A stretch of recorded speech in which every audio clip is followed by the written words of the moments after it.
The holiday season is finally upon us, and this year's U.S. Capitol Christmas tree was grown right here in Montana. So it only makes sense that the tree's topper was made in the tree's home state as well. Originally, it was just, hey, could you build a big star for a Christmas tree? It didn't really go into specific details, but we needed it in a short amount of time. And yeah, I think we could build something like that.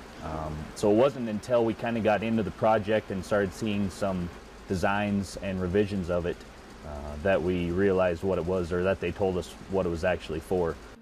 When Brad Brenson, the owner of Split Mountain Metals in Belgrade, was approached by Washington corporations to build a star, he never imagined it would soon top the U.S. Capitol Christmas tree in Washington, D.C.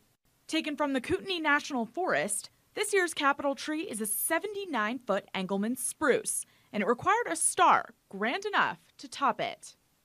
When we originally first started thinking on design size, we didn't really know how big would be appropriate for that size of tree.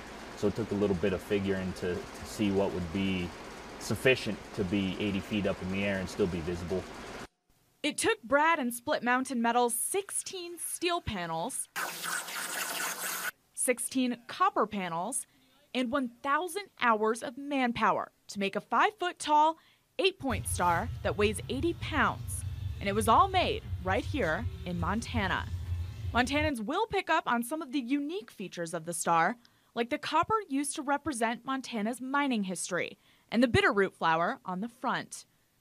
From the ornaments to the tree's topper, this year's Capitol Christmas tree will hold a special meaning to those in the Treasure State. I think it's really putting a good name for Montana. I mean, just as far as the whole team on my end, the Washington Corporation, the trucking company, everybody's just really coming together to make this thing happen. It's a lot of work from a lot of people. It's a statewide involved project, so I feel lucky to be part of it. This is the first time that the tree's star comes from the same state that supplies the tree. The star will be stopping in Butte tomorrow at 600 Shield Street from 4 to 6 p.m. Fire has